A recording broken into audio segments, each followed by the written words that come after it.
స్వచ్ఛాంధ్రప్రదేశ్ కోసం ప్రతి ఒక్కరూ ముందుకు రావాలని ముఖ్యమంత్రి చంద్రబాబు పిలుపునిచ్చారు. శ్రీకాకుళం జిల్లా ఇచ్చాపురంలో జరిగిన జన్మభూమి మా ఊరు కార్యక్రమంలో పాల్గొన్న సీఎం ప్రతి ఇంటికి మరుగుదొడ్డి ఉండాల్సిందేనని స్పష్టం చేశారు. 6 జిల్లాల్లో మరుగుదొడ్ల నిర్మాణం పూర్తయిందని తెలిపారు. మరో 7 జిల్లాల్లో మరుగుదొడ్ల నిర్మాణం పూర్తి కావాల్సి ఉందని చెప్పారు. పాఠశాల విద్యార్థులతో చంద్రబాబు ముఖాముఖి నిర్వహించారు. ప్రజల చేత స్వచ్ఛాంధ్రప్రదేశ్ ప్రతిజ్ఞ చేయించారు. నా ఆలోచన ఒకటి, పేదరికం పూర్తిగా పోవాలి, పేదవాళ్లు ఆర్థికంగా స్థిరపడాలి, ఆర్థిక అసమానతలు తగ్గాలి, మీరు మీ కుటుంబం మీ గ్రామం ఆనందంగా ఉండాలి, మీ పిల్లల భవిష్యత్తు బంగారు భవిష్యత్తు కావాలనే ఉద్దేశంతోనే నేను రాత్రింపగళ్ళు పనిచేస్తున్నానని చెప్పి కూడా నేను మీకు తెలియజేస్తున్నాను.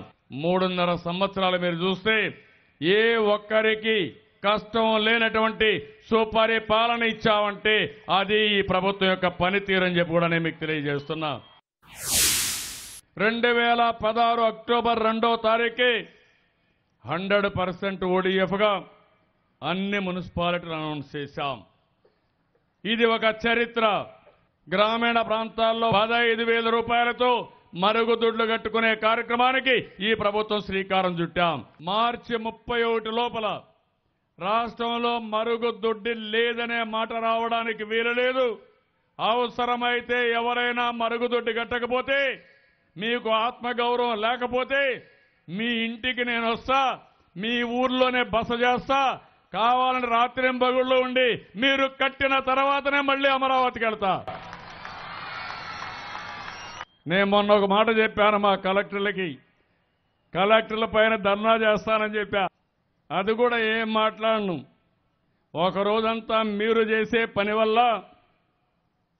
రాష్ట్ర పరువు పోతా ఉందని, మీ ఆరోగ్యం పోతా ఉందని మౌనంగా ధర్నా చేస్తాను.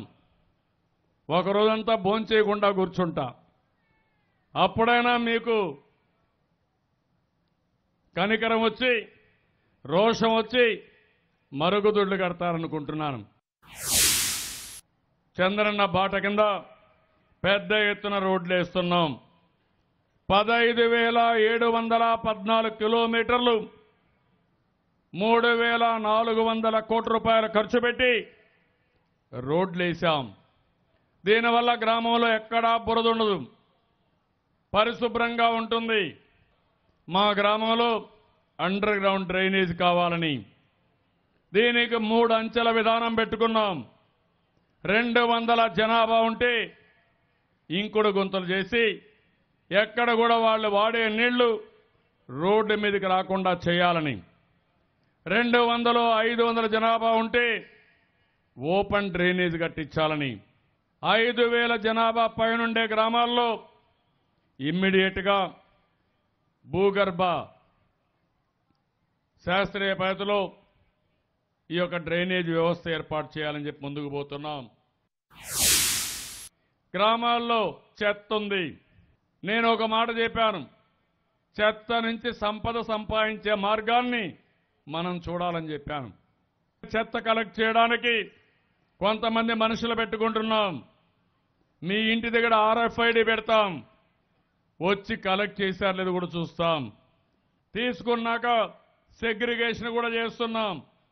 ప్లాస్టిక్ వేరేగా పెట్టి ఏది ఏ విధంగా ఉపయోగించుకోవాలో ఉపయోగించుకునే మార్గంతో పోతున్నాం.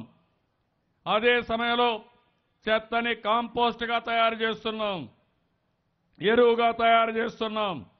తయారు చేసి మళ్లీ రైతులకు అమ్మితే మన ఖర్చంతా వచ్చి కాస్త కూస్తో లాభం వచ్చే పరిస్థితి వస్తూ ఉంది.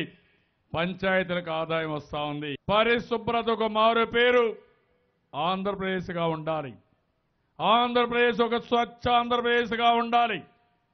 ఇది జరిగే వరకు ఒక ఉద్యమ స్ఫూర్తితో పనిచేస్తామని రాష్ట్రం మొత్తం ప్రతినబూనవలసిన అవసరం ఉంది.